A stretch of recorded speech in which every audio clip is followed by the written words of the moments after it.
Dans cette section, nous allons aborder une nouvelle méthode pour déposer du métal sur des pièces, en particulier déposition de zinc sur les aciers, sur les pièces en acier. Donc, lorsque l'on dépose du zinc sur de l'acier, le terme généralement employé pour décrire cette opération est la galvanisation. Donc, la galvanisation, euh, habituellement, est un terme réservé à la déposition de zinc sur l'acier. Il existe plusieurs façons de déposer du zinc sur l'acier. Il existe la voie électrolytique, donc de la même façon que nous l'avions vu dans un chapitre précédent, où on pouvait par exemple déposer du nickel de manière électrolytique grâce à une cellule de plaquage à l'aide d'une tension électrique. Nous avions vu que lorsque la pièce à traiter joue le rôle de la cathode, il est possible de déposer des ions métalliques comme du nickel, du chrome ou même du zinc sur des pièces. Euh, Ce chapitre ne concerne pas la déposition par voie électrolytique, mais plutôt la déposition par immersion à chaud. Donc, la définition d'une galvanisation, c'est un revêtement métallique appliqué sur un métal de base dont la surface a été préalablement préparée, donc le zinc. Et ici, dans ce chapitre, nous allons étudier en détail la méthode par immersion dans un bain de zinc fondu. Et ce dépôt de zinc va donc avoir comme principal rôle d'offrir une résistance à la corrosion des pièces en acier qui sont soumises à des milieux relativement corrodants, très souvent en milieu extérieur, exposés aux intempéries comme l'eau, certains sels, même l'air qui peut être corrodant à certains endroits industrialisés et en bord de mer surtout. Dans certaines littératures, on utilise le mot galvanisation aussi pour décrire la déposition non seulement de zinc, mais aussi l'étain. Ou on pourrait utiliser aussi comme terme pour décrire la déposition d'étain sur des pièces le mot étamage. On peut aussi, dans certaines situations, déposer du plomb ou même de l'aluminium dans certaines pièces, mais c'est beaucoup plus rare. Au niveau des opérations, disons qu'il y a essentiellement 4 étapes de la galvanisation par immersion à chaud. À commencer par le dégraissage et le décapage, qui sont, dans l'essentiel, ce sont exactement les mêmes opérations que nous avons déjà étudiées, servant à préparer la surface des pièces pour le plaquage électrolytique. Donc, je ne reviendrai pas sur les façons de faire en ce qui a trait aux étapes de dégraissage et de décapage. Par contre, la troisième étape concerne presque uniquement la galvanisation par immersion. Ça s'appelle le floxage. Et ensuite, il y a, à proprement dit, l'étape d'immersion dans le zinc fondu. L'image, le schéma que vous voyez ici, résume l'ensemble des étapes de galvanisation par immersion à chaud. Donc, à commencer par un dégraissage alcalin, ensuite un lavage à l'eau, ensuite il y a le décapage à l'acide sulfurique, suivi encore une fois d'un lavage à l'eau. Des étapes de floxage, nous allons voir plus tard qu'il existe essentiellement 2 types de méthodes de floxage. Ensuite, c'est la galvanisation proprement dit par immersion dans un bain de zinc fondu. Ensuite, refroidissement et dans certains cas, pas toujours, il peut y avoir une étape dite de chromatation. La troisième étape du procédé est le floxage, qui suit immédiatement le décapage. Donc, le but de l'opération est essentiellement de protéger d'une part la pièce d'une réoxydation possible qui pourrait avoir lieu entre l'étape du décapage et celle de l'immersion à chaud, et aussi de protéger le bain de zinc fondu d'une certaine contamination. Donc, ce qu'il faut savoir, c'est que l'étape de décapage qui s'effectue dans une solution acide va donc générer des sels de fer à la surface du métal. Malgré le rinçage à l'eau qui suit le décapage, il peut arriver qu'il reste encore des particules de sel de fer résiduel à la surface qui pourraient se retrouver dans le bain de zinc fondu. Ce que l'on veut éviter, car ces sels pourraient se retrouver mélangés au dépôt de zinc et affecter les propriétés du dépôt de zinc et donc empêcher le dépôt de zinc de jouer son rôle anti-corrosion pour la pièce.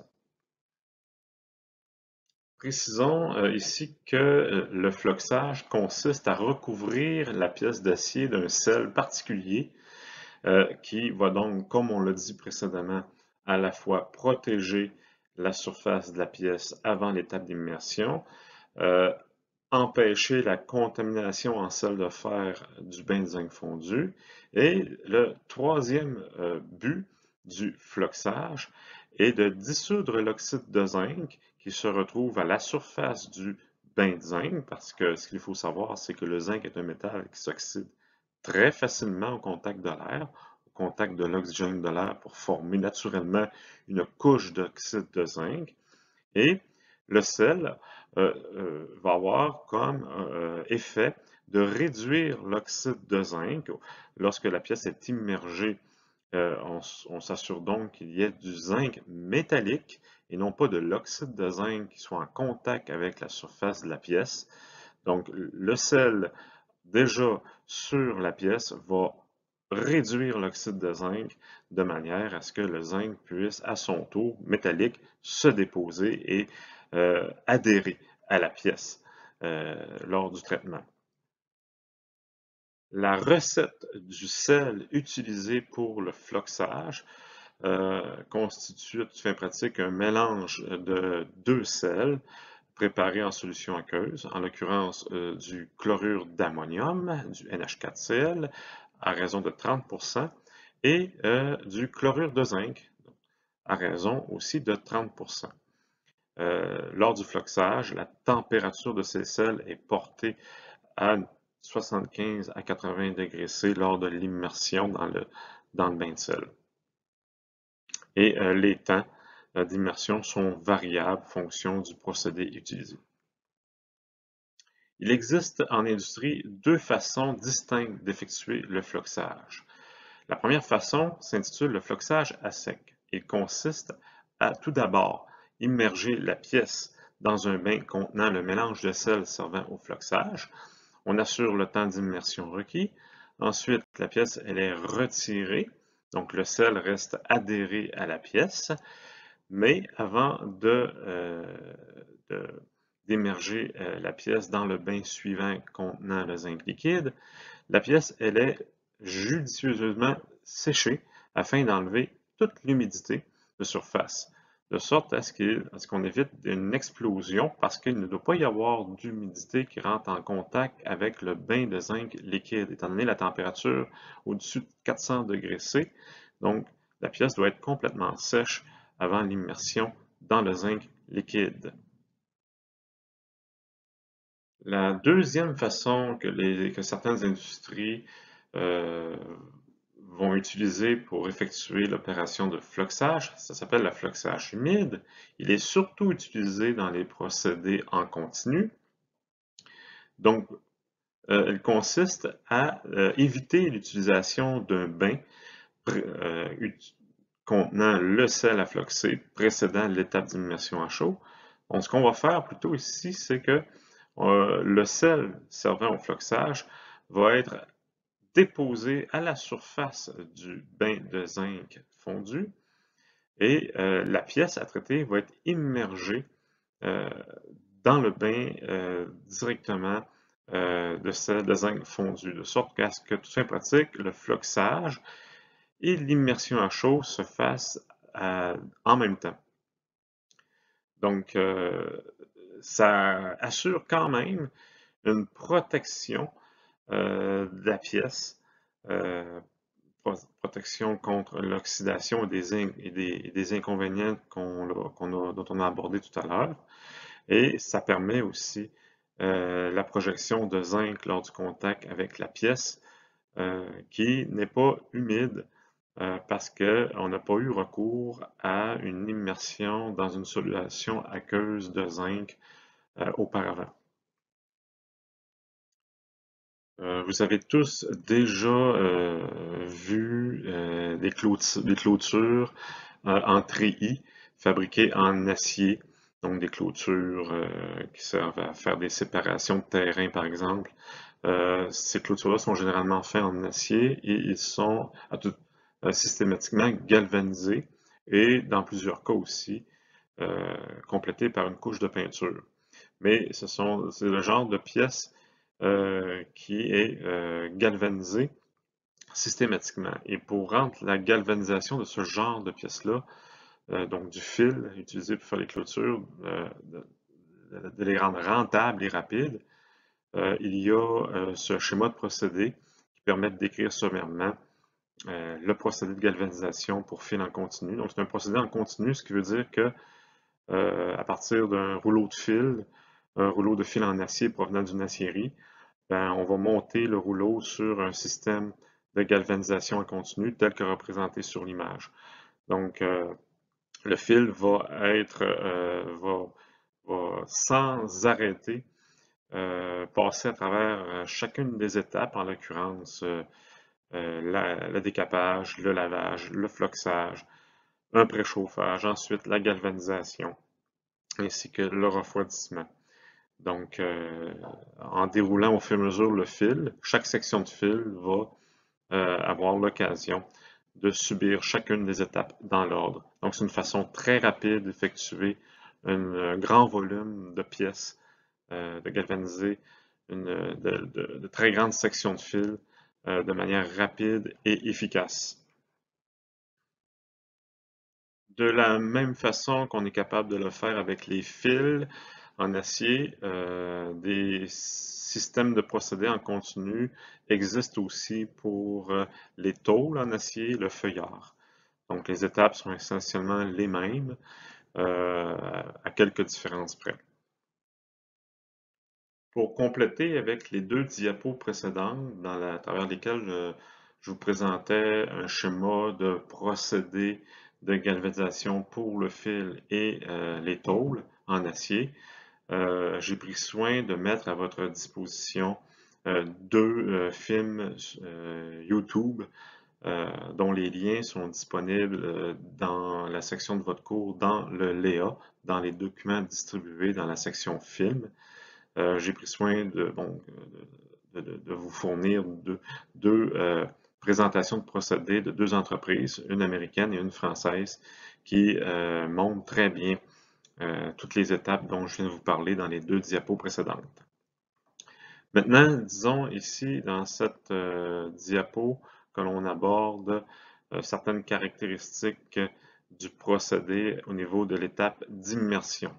Donc, du coup que le floxage est assuré, on peut de manière efficace procéder à la déposition du zinc sur la pièce en immergeant cette pièce-là dans un bain de zinc en fusion. La température du zinc en fusion est normalement autour de 450 degrés C, donc ce qui est supérieur, bien entendu, au point de fusion du zinc. Les temps d'exposition ne sont pas très longs, donc il n'est pas nécessaire d'assurer un temps d'exposition trop long parce que le zinc va adhérer très facilement à la pièce et ça permet aussi d'éviter une trop forte oxydation de la pièce du fer. Donc 20 secondes à 1 minute est suffisant habituellement. Vous avez ici aussi la composition chimique du bain de zinc. Donc bien entendu, on a seulement besoin du zinc dans le bain, donc il faut éviter une trop grande concentration de certaines impuretés. Normalement, les bains de zinc ont un minimum de 99,9% en zinc et on tolère la présence de certains contaminants à condition que ça ne dépasse pas un certain seuil, comme par exemple le plomb ne devrait pas dépasser 0,003%, le fer, le cadmium ainsi que d'autres métaux dont on ne fait pas toute la liste ici, vont être monitorés de manière à ce qu'ils ne dépassent pas certains seuils, de façon à ce que ces impuretés-là ne puissent pas se retrouver dans le dépôt de zinc et affecter finalement le caractère anodique du dépôt de zinc qui fait en sorte d'empêcher le zinc d'assurer la résistance à la corrosion de la pièce traitée.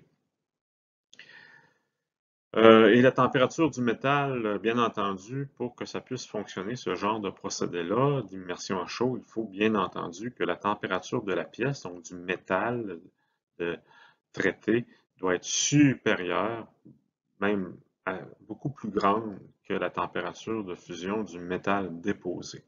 Donc on s'imagine mal de faire face au contraire. Donc imaginez que si on voulait déposer du fer sur une pièce de zinc, donc on aurait besoin le point de fusion du fer étant autour de 1440 degrés C.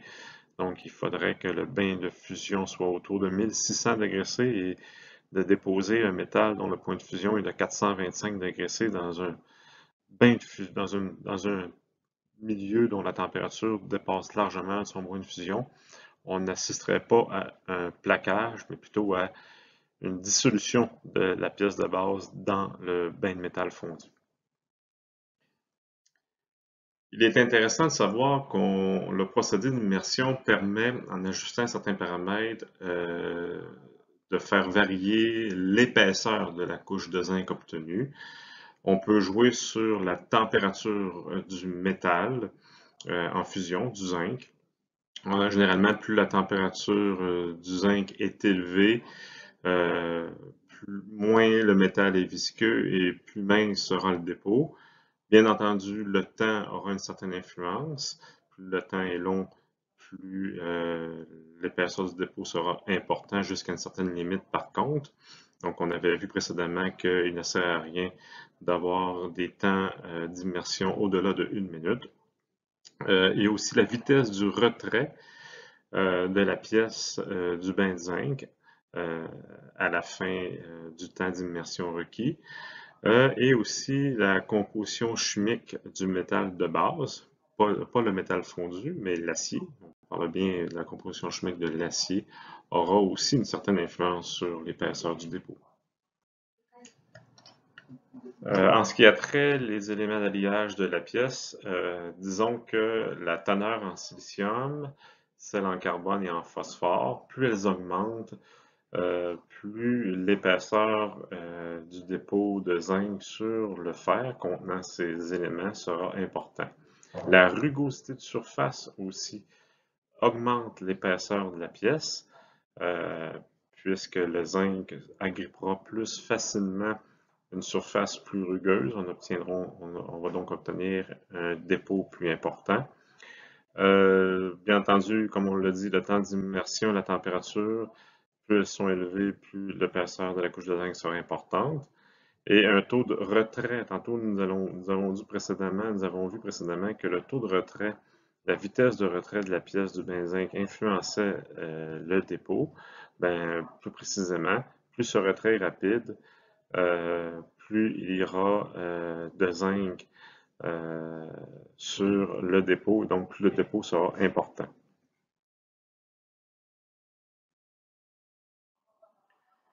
Donc, le procédé de galvanisation par immersion à chaud assure une adhérence du zinc dans le fer à cause du fait que le zinc a une certaine solubilité dans le fer. Donc, autrement dit, le zinc à l'état solide, les atomes de zinc sont capables de participer ou de s'insérer dans le réseau cristallin du fer. À partir de là, il est intéressant de savoir d'étudier, en tout cas du moins de tenir en compte l'équilibre qui existe entre le zinc et le fer dans la maille cristalline. Et pour nous aider à le comprendre un peu mieux, il est utile de visualiser le diagramme d'équilibre du mélange zinc-fer. L'image que vous voyez ici représente un diagramme d'équilibre binaire fer-zinc. Ce diagramme-là permet de nous dire de la façon dont les atomes sont organisés, en l'occurrence les phases qui sont en présence, en fonction de la composition du mélange fer-zinc, exprimé en pourcentage massique sur l'échelle horizontale. Donc, à la valeur de 0 sur l'échelle horizontale, on est en présence de fer pur. À l'autre extrémité, complètement à droite du diagramme indiqué 100, on est à 100% de zinc, donc du zinc pur, autrement dit. Et entre les deux, les chiffres comme 20, 40, 60, 80 expriment les pourcentages en zinc dans le mélange. La balance étant représentée par la proportion de fer, bien entendu. Et sur l'échelle verticale, vous avez les températures en degrés Celsius du mélange. En métallurgie, il est utile d'étudier, de connaître la façon dont les atomes sont organisés en fonction de la composition du mélange ainsi que de la température. Ce qui est intéressant de voir, c'est que dans la partie complètement à gauche du diagramme, vous avez une zone qui est identifiée par la lettre grecque alpha. Alpha représente la situation qui veut que le zinc contenu dans le fer soit complètement en solution. Donc, vous imaginez un empilement d'atomes de fer occupant des positions bien précises dans une structure cristalline, et les atomes de zinc participent à cette même structure. Donc, le zinc est dissous dans la matrice cubique centrée de fer. Et d'autres phases, de nombreuses autres phases dans le diagramme, symbolisées par d'autres lettres grecques, en l'occurrence gamma, delta, ces phases-là représentent des réactions chimiques qui ont lieu entre le fer et le zinc, qui vont se combiner pour former des molécules à lien covalent ionique, communément appelées des composés intermétalliques en métallurgie. De l'autre côté du diagramme, complètement à droite, vous avez la situation où on a du fer qui peut être dissous dans le zinc. On va mieux décrire cette situation à la diapositive suivante. Donc, ce qu'il faut comprendre, c'est que lorsque vous avez une couche de zinc sur du fer, la couche elle-même, sa composition chimique va varier. Donc, vous avez une zone dans laquelle le zinc s'est dissous dans l'acier, mais vous avez aussi l'inverse, où vous avez dans la couche de zinc une zone dans laquelle le fer est dissous dans le zinc. Et pour décrire cette couche, il faut étudier la portion du diagramme d'équilibre qui concerne le zinc avec du fer en solution, représenté par la lettre grecque ressemblant à un N, qui est ici mise en évidence. Le diagramme que vous voyez concerne de faibles pourcentages en fer, donc de 0 à 0,12% de fer. Et on voit bien aussi que lorsque le fer est très peu concentré, le fer se dissout dans le zinc.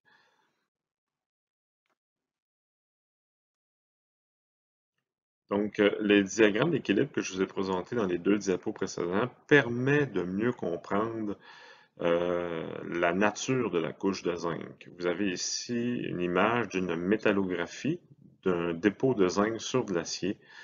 Ce qu'il faut comprendre, c'est que dans la partie supérieure, vous avez pratiquement du zinc pur. Et plus on s'approche de l'interface fer-zinc, plus le zinc est concentré en fer. Donc, vous allez avoir la présence de différentes phases intermétalliques. Et lorsque vous rentrez dans la zone acier, vous avez près de l'interface l'inverse, c'est-à-dire du zinc de dissous dans le fer avec présence de composés intermétalliques.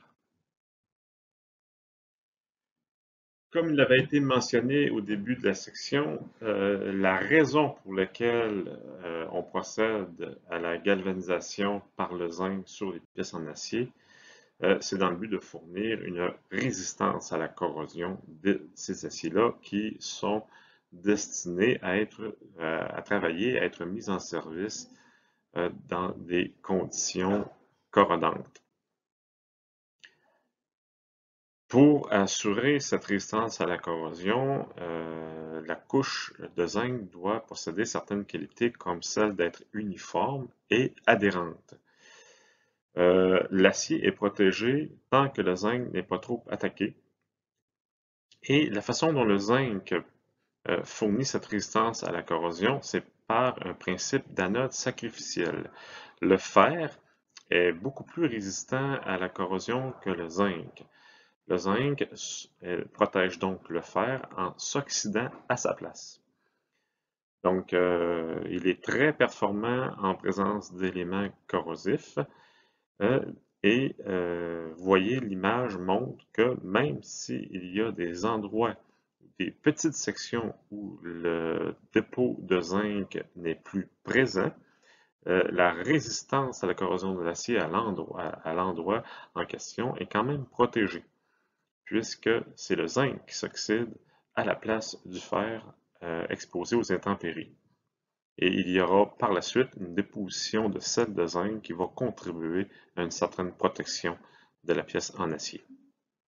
Il est important de savoir que la vitesse à laquelle les phénomènes de corrosion sur les métaux dépendent grandement de la nature du milieu, à savoir si la pièce est en contact avec de l'eau, est-ce que l'eau est salée ou pas, le type d'atmosphère auxquelles les pièces sont exposées, à savoir si l'atmosphère elle est polluée, si on est près de zones industrielles, comme par exemple, souvent dans les zones industrielles, il y a un fort dégagement de soufre en atmosphère.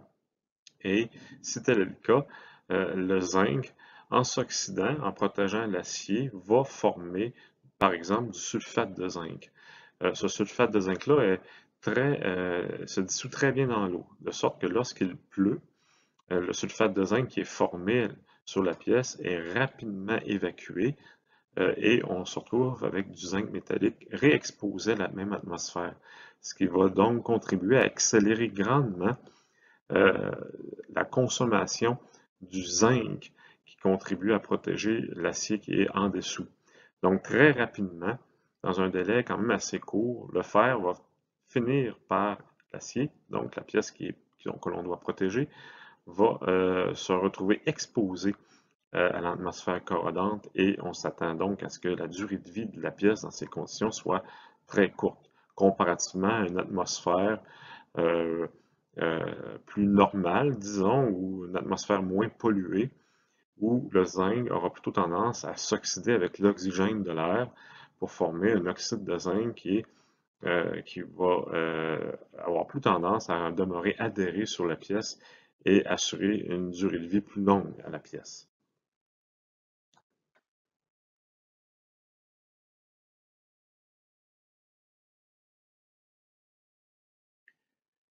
Il existe d'autres techniques permettant d'appliquer du zinc sur l'acier. Donc, en plus de la méthode par voie électrolytique que nous avons déjà étudiée dans des chapitres précédents, il y a aussi la métallisation, la chérardisation. On peut aussi appliquer des peintures contenant du zinc et la mattoplastique. Nous allons décrire à tour de rôle chacune de ces autres méthodes. La métallisation consiste à projeter, à l'aide d'une flamme ou d'un arc électrique, des particules de métal sous forme de gouttelettes liquides sur la surface de la pièce à traiter. Donc, on peut projeter ainsi différents métaux sur différentes pièces de différents alliages. On peut le faire, bien entendu, il est très facile de le faire en ce qui a trait à la galvanisation, c'est-à-dire le zinc sur l'acier. Et ce procédé est intéressant car il est très facilement automatisable. Il permet finalement d'atteindre des épaisseurs très variables, généralement entre 60 à 160 microns. On va utiliser ce type de procédé-là pour toutes sortes de pièces dans toutes sortes de domaines industriels d'application, comme par exemple les réservoirs, les citernes, les coques de bateaux. Il existe aussi la voie électrolytique. Nous allons donc utiliser deux électrodes plongées dans un électrolyte euh, entre lesquelles on va appliquer une tension électrique de sorte que ce que la pièce à plaquer puisse être la cathode. Et l'anode sera la source de zinc, donc ce sera une anode de zinc relativement pure, 99,9%, qui va être dissous dans l'électrolyte et la tension électrique va permettre le déplacement des ions zinc dans l'électrolyte vers la pièce à plaquer, à partir de laquelle nous allons fournir des électrons pour que le zinc puisse se redéposer sous sa forme métallique. Donc, il existe plusieurs types d'électrolytes qui peuvent exister avec différents sels, comme par exemple les sulfates, le sulfate de zinc contenant du fluoborate. On peut aussi utiliser des sels à base de chlorure de zinc.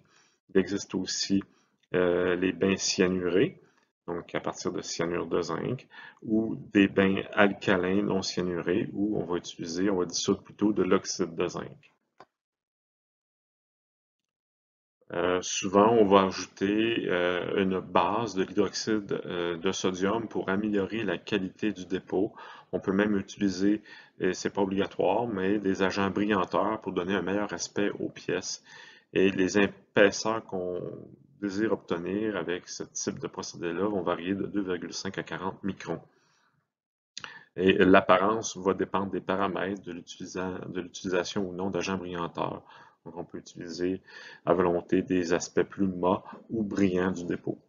On va utiliser ce type de procédé dans toutes sortes de domaines, notamment dans l'industrie automobile, les appareils électroménagers, dans l'aviation. Une autre alternative qui existe pour déposer du zinc sur des pièces en acier concerne la chérardisation. La chérardisation est tout simplement un processus qui permet de déposer du zinc à partir de poussière de zinc. Donc, il suffit de chauffer la pièce à traiter à environ 400 degrés C et d'y déposer des poussières de zinc. Il va y avoir donc diffusion des atomes de zinc sur la pièce en acier. L'avantage de ce procédé, c'est qu'il permet une uniformité plus grande de l'épaisseur. Et lorsqu'on veut obtenir des tolérances dimensionnelles très serrées, comme par exemple des vis, donc des pièces filetées, où il faut y avoir une très grande constance sur l'épaisseur de dépôt de zinc, tant en fond de filet que sur les sommets. Il y a aussi les peintures de zinc. Donc, c'est simplement une base de peinture contenant des poussières très fines de zinc qu'on l'on dépose par projection sur la pièce à traiter.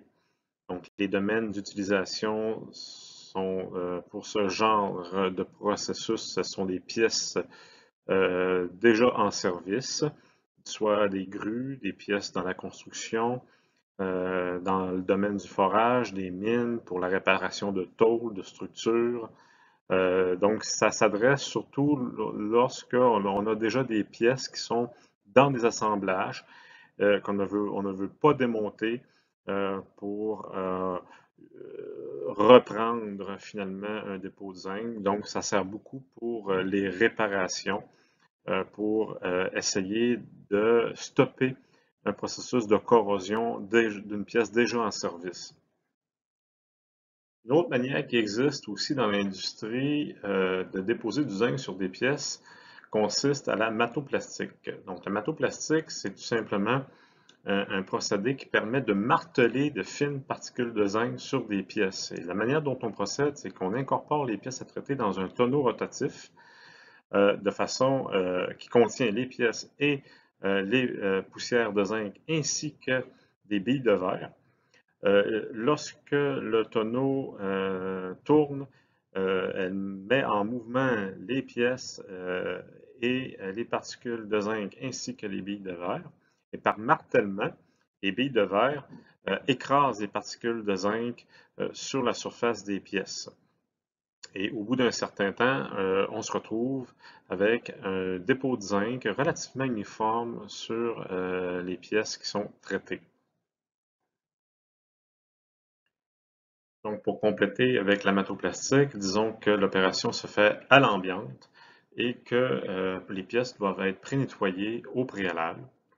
Et l'avantage de cette méthode, c'est qu'elle empêche les pièces d'être contaminées à l'hydrogène, donc dans les procédés électrolytiques, par exemple, ou même dans certains cas, dans les procédés par immersion, les pièces en acier peuvent être contaminer l'hydrogène et amener des problèmes au niveau mécanique, ce qu'on appelle la fragilité par hydrogène.